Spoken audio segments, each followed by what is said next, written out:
ശിവായ. ഓം ശ്രീ മഹാഭദ്രകാളി നമഃ. നമസ്കാരം. വൈക്കം മഹാദേവ ക്ഷേത്രം കോട്ടയം ജില്ലയിലെ പ്രസിദ്ധമായ ശിവക്ഷേത്രം. പരശുരാമൻ സ്ഥാപിച്ച 108 ശിവക്ഷേത്രങ്ങളിൽ ഒന്ന്. അന്നദാന പ്രഭുവായ ദേവൻ. വേമ്പനാട്ടു കായലിൻ്റെ അടുത്തായി 10 ഏക്കറിൽ സ്ഥിതി ചെയ്യുന്ന വലിയ ക്ഷേത്രം.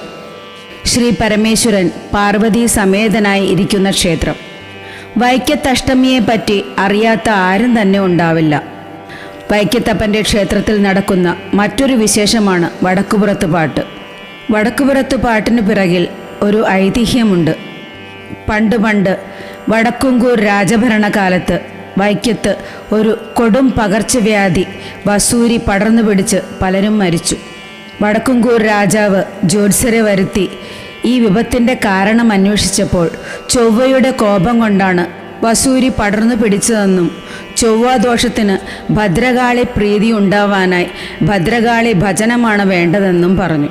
കേരളത്തിലെ ഏറ്റവും പ്രാധാന്യമേറിയ കൊടുങ്ങല്ലൂർ ഭദ്രകാളി ക്ഷേത്രത്തിൽ ഒരു മണ്ഡലക്കാലം ഭജനമിരിക്കാൻ പറഞ്ഞു.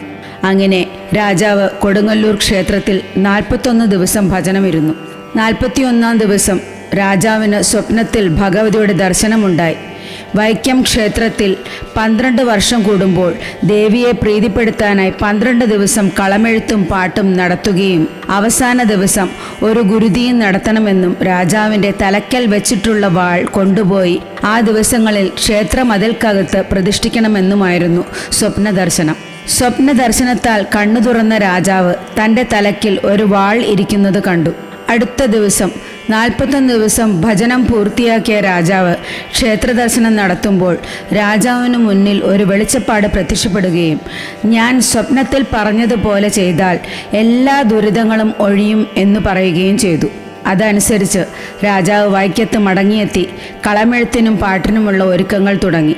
മീനഭരണിക്കു ശേഷം 12 ദിവസം വൈക്കം ക്ഷേത്രത്തിൻ്റെ വടക്കുഭാഗത്ത് ദേവി പ്രത്യക്ഷപ്പെടുമെന്ന് രാജാവിന് അരുളപ്പാടുണ്ടായി. അങ്ങനെ വൈക്കം ക്ഷേത്രത്തിൻ്റെ വടക്കുഭാഗത്ത് കളമെഴുത്തും പാട്ടും ആരംഭിച്ചു. അതാണ് വടക്കുപുറത്ത് പാട്ടായി മാറിയത്. ഇതിനു മുൻപ് വടക്കുപുറത്ത് പാട്ട് നടന്നത് 2013-ലാണ്.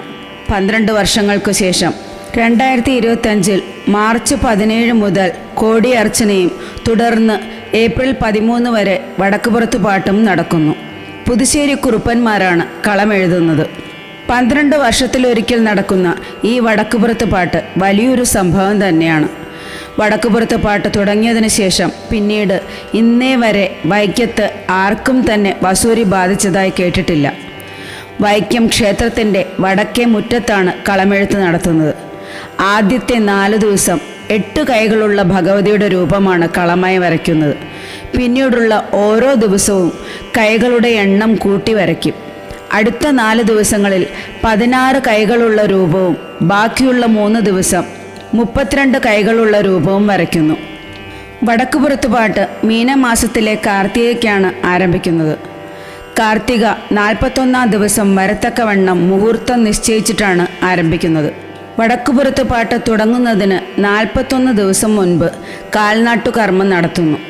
പ്ലാവ് വളരെ പ്രാധാന്യമേറിയ ഒരു വൃക്ഷമാണ്. വൃത്തിയുള്ള സ്ഥലത്ത് നിൽക്കുന്ന കേടുപാടുകളൊന്നുമില്ലാത്ത ഒറ്റത്തടിയായ വരിക്കപ്ലാവാണ് കാൽനാട്ടിന് ഉപയോഗിക്കുക. കാൽനാട്ട് നടത്തുന്ന അന്ന് രാവിലെ 12 പൂജയ്ക്ക് ശേഷം തന്ത്രി വാളും പട്ടും നൽകി വെളിച്ചപ്പാടിനെ നിയമിക്കുന്നു. ചേക്കോട്ട് കുടുംബത്തിലെ പുരുഷന്മാരാണ് സാധാരണ വെളിച്ചപ്പാടാവാറുള്ളത്. വെളിച്ചപ്പാട് വാളുമായി കാൽനാട്ടിനായി തിരഞ്ഞെടുത്ത പ്ലാവിനടുത്തു വന്ന് 3 തവണ വലം വെച്ച് 3 തവണ പ്ലാവിൽ കൊത്തി നിലം തൊടാതെ മുറിച്ചെടുത്ത് ആഘോഷപൂർവ്വം മഞ്ഞളും കുങ്കുമവുമൊക്കെ തൊട്ട് കൊണ്ടുപോയി വൈക്കം ക്ഷേത്രത്തിൽ വടക്കുപുറത്ത് പൂജ നടക്കുന്ന മണ്ഡപത്തിൻ്റെ പടിഞ്ഞാറ് ഭാഗത്തായി സ്ഥാപിക്കുന്നു.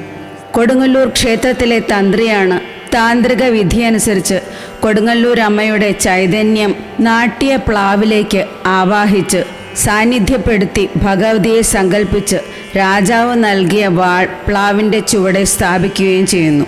തുടർന്നുള്ള 41 ദിവസവും ദേവിക്ക് നിവേദ്യം നൽകുന്നു.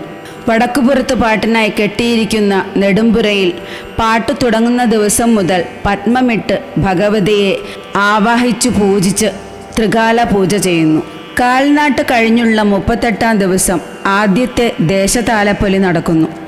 40-ാം ദിവസം രണ്ടാമത്തെ ദേശതാലപ്പൊലിയും ഉണ്ടാവും. ആദ്യത്തെ ദേശതാലപ്പൊലി തൈക്കാട്ടുശ്ശേരി ദേവീക്ഷേത്രത്തിലേക്കും രണ്ടാമത്തെ ദേശതാലപ്പൊലി മൂത്തേടത്തുകാവ് ദേവീക്ഷേത്രത്തിലേക്കുമാണ്. വൈക്കം വടക്കുപുറത്ത് പാട്ടിൻ്റെ കാര്യം സമീപത്തുള്ള ദേവിമാരെ അറിയിക്കുകയും ക്ഷണിക്കുകയും ചെയ്യുക എന്നതാണ് ഈ കർമ്മം കൊണ്ട് ഉദ്ദേശിക്കുന്നത്. പ്ലാവിൻ്റെ കാൽനാട്ടു കർമ്മത്തിന് മുൻപായി ഉദയനാപുരം ദേശക്കാരുടെ നേതൃത്വത്തിൽ ഉദയനാപുരം സുബ്രഹ്മണ്യ ക്ഷേത്രത്തിലെ ബലിക്കൽപ്പുരയിൽ പുതിയ വിളക്ക് തെളിയിക്കും. വടക്കുപുറത്ത് പാട്ട് ചടങ്ങുകൾ അവസാനിക്കുന്നതുവരെ കെടാവിളക്കായി അത് നിലനിർത്തും. ദേശതാലപ്പൊലി ആരംഭിക്കുന്നത് ഉദയനാപുരം ക്ഷേത്രത്തിൽ നിന്നാണ്. വിളംബരം മുഴക്കിക്കൊണ്ട് ദേശതാലപ്പൊലി ഉദയനാപുരം ക്ഷേത്രത്തിൽ നിന്ന് ആരംഭിക്കും. മീനമാസത്തിലെ രേവതി നാളിൽ ഉച്ചയ്ക്ക് 2 മണിക്ക് ഉദയനാപുരം ക്ഷേത്രനട തുറന്ന് പുതിയ വിളക്കിൽ നിന്ന് ആദ്യ ദീപം പകർന്ന് താലപ്പൊലി ആരംഭിക്കുന്നു. മൂത്തേടത്തുകാവിലേക്ക് പോകുന്ന ദേശതാലപ്പൊലി ഉദയനാപുരം ക്ഷേത്രത്തിൽ നിന്നും ആരംഭിച്ച് വൈക്കം ക്ഷേത്രത്തിൽ പ്രവേശിച്ച് പ്രദക്ഷിണം വെച്ച് തെക്കുവശത്തുള്ള പനച്ചിക്കാട് ദേവിയുടെ മുൻപിൽ താലം സമർപ്പിക്കുന്നു. പിന്നീട് അവിടെ നിന്നും താലങ്ങളിൽ വീണ്ടും അരിയും പൂവും നിറച്ചിട്ടാണ് മൂത്തേടത്തുകാവിലേക്ക് പോവുക. വടക്കുപുറത്ത് പാട്ട് തുടങ്ങുന്നതിൻ്റെ തലേ ദിവസം ഓരോ കരക്കാരും ക്ഷേത്ര ഗോപുരത്തിന് പുറത്ത് 4 നടകളിലും ആഘോഷപൂർവ്വം കവുങ്ങിൻ കൊടിമരം നാട്ടി ദിക്കൊടികൾ സ്ഥാപിക്കുന്നു. വടക്കുപുറത്ത് പാട്ടിനോടനുബന്ധിച്ച് നടക്കുന്ന താലപ്പൊലികളിൽ ആദ്യത്തേതും അവസാനത്തേതും നാഗംപൂഴി മനയിൽ നിന്നും തുടങ്ങുന്ന താലപ്പൊലിയാണ്. കളം പൂജയുടെ പൂജാതി കാര്യങ്ങൾ നമ്പൂതിരി പൂജയിൽ നിന്നും വ്യത്യസ്തമാണ്. പ്രകൃതിദത്തമായ പഞ്ചവർണ്ണ പൊടികളാണ് കളമെഴുതുന്നതിനായി ഉപയോഗിക്കുന്നത്. അരിപ്പൊടി, മഞ്ഞൾപ്പൊടി, നെന്മേനി വാകപ്പൊടി, ചുവപ്പ് നിറത്തിനായി മഞ്ഞളും ചുണ്ണാമ്പും ചേർന്ന പൊടിയുമാണ് ഉപയോഗിക്കുന്നത്.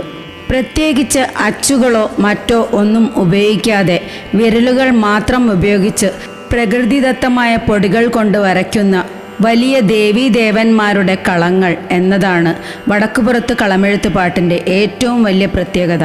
വളരെ മണിക്കൂറുകളെടുത്ത് ചെയ്യുന്ന ഒരു കാര്യമാണ് കളമെഴുത്ത്. ആദ്യത്തെ ദിവസം ഉച്ചപ്പാട്ടോടെയാണ് ആരംഭിക്കുന്നത്. വൈകുന്നേരമാവുമ്പോഴേക്കും കളം വരച്ച് പൂർത്തിയാക്കി ഭക്തന്മാർക്കായി ദർശനമൊരുക്കുന്നു. അത്താഴ പൂജയ്ക്ക് ശേഷം കളമെഴുത്തു മണ്ഡപത്തിൽ നിന്നും കൊടുങ്ങല്ലൂർ അമ്മയെ ആനപ്പുറത്ത് എഴുന്നള്ളിച്ച് എതിരേൽക്കുന്നു. ചട്ടത്തിൽ കണ്ണാടി വെമ്പ് കെട്ടി ദേവിയെ കീഴ്ശാന്തിമാർ ആനപ്പുറത്ത് എഴുന്നള്ളിക്കും. വാളേന്തിയ വെളിച്ചപ്പാടിൻ്റെ അകമ്പടിയും വീക്കൻ ഇലത്താളത്തിൻ്റെ താളമേളത്തോടെയും ക്ഷേത്രപ്രദക്ഷിണം ചെയ്ത് വടക്കേ നടയിലെ കൊച്ചാലിൻ ചുവട്ടിലെത്തി ദേവിയെ ഇറക്കി എഴുന്നള്ളിച്ച് വെള്ളരി നിവേദിക്കുന്നു. ഉണക്കലരിയും നാളികേരവും കൈത്തിരി എന്നിവയാണ് വെള്ളരി നിവേദ്യം. പൂജകൾ കഴിഞ്ഞ് ഭഗവതിയെ കുരവയും ആർപ്പും വാദ്യമേളവും താലവും ഒക്കെയായി എതിരേറ്റ് തിരികെ കൊണ്ടുവരുന്നു. വടക്കുപുറത്തു പാട്ട് നടക്കുന്ന സമയങ്ങളിൽ മഹാദേവന്റെ അത്താഴ ശീവേലി ആനപ്പുറത്ത് എഴുന്നള്ളിച്ചാണ് നടത്തുക. ആദ്യത്തെ ശീവേലി പ്രദക്ഷിണം വടക്കു ഭാഗത്തെത്തുമ്പോൾ കൊച്ചാലൻ ചൂട്ടിൽ നിന്നും എഴുന്നള്ളിച്ചു കൊണ്ടുവരുന്ന ദേവിയും അകത്ത് പ്രവേശിക്കുന്നു. പിന്നീടുള്ള 2 പ്രദക്ഷിണങ്ങൾ ദേവനും ദേവിയും ഒരുമിച്ചാണ് പൂർത്തിയാക്കുന്നത്.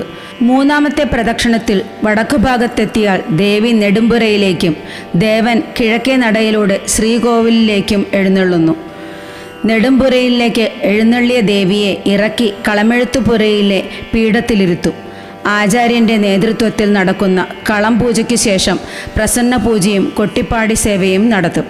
പിന്നീട് ആചാര്യൻ താലത്തിൽ അക്ഷതം, പൂക്കുല, പൂക്കൾ, നെയ്യിൽ നനച്ചെടുത്ത 9 തിരിയും ആയിട്ടെടുത്ത് ഗുരു, ഗണപതി, കളം, പീഠത്തിലിരിക്കുന്ന ദേവി, വഴിപാട് നടത്തിയവർ, ഭക്തർ, ക്ഷേത്ര ഉടമകൾ, നടത്തിപ്പുകാർ അങ്ങനെ എല്ലാവരെയും ഒഴിഞ്ഞ് സമർപ്പിക്കുന്നു. അതിനുശേഷം കളംപാട്ട് ആരംഭിക്കുന്നു. ശംഖുനാദത്തോടെ തുടങ്ങി വീക്കൻ, ചേങ്ങില എന്നിവയുടെ അകമ്പടിയോടെയാണ് പാട്ട് ആരംഭിക്കുന്നത്. ദേവിയുടെ വ്യത്യസ്ത രീതിയിലുള്ള വർണ്ണനകളാണ് സാധാരണ പാടുന്നത്. ഒടുവിൽ മഹാദേവനെ സ്തുതിച്ചുകൊണ്ട് പൂർത്തിയാക്കുന്നു. പിന്നീട് ആചാര്യൻ പൂക്കുല കൊണ്ട് കളം മായ്ക്കുന്നു. പിന്നീട് പ്രസാദ വിതരണത്തോടുകൂടി അന്നത്തെ ചടങ്ങുകൾ അവസാനിക്കുന്നു. തുടർന്ന് അടുത്ത ദിവസത്തേക്കുള്ള കളം വരയ്ക്കൽ ആരംഭിക്കുന്നു. 12-ാം ദിവസത്തെ കളം വായ്ക്കൽ കഴിഞ്ഞ് വലിയ ഗുരുതി നടത്തുന്നു. വടശ്ശേരി നമ്പൂതിരിമാരാണ് വലിയ ഗുരുതി നടത്തുന്നത്. വലിയ ഗുരുതിക്ക് ശേഷം പ്ലാവിൻ തടിയിലെ ദേവീ ചൈതന്യം ഉദ്വസിക്കുന്നു. അതിനുശേഷം പ്ലാവിൻ തടി മാറ്റുകയും ഭഗവതിയുടെ വാൾ ഭണ്ഡാര അറയിലേക്ക് എഴുന്നള്ളിച്ചു വയ്ക്കുകയും ചെയ്യുന്നതോടുകൂടി 12 വർഷം കൂടുമ്പോൾ നടക്കുന്ന വടക്കുപുറത്തുപാട്ട് അവസാനിക്കുന്നു. പണ്ടുകാലത്ത് വടക്കുപുറത്തുപാട്ട് പോലെ തന്നെ തെക്കുപുറത്തുപാട്ടും നടന്നിരുന്നതായി കേൾക്കുന്നുണ്ട്. പിന്നീട് എപ്പോഴോ അത് നിന്നുപോയി.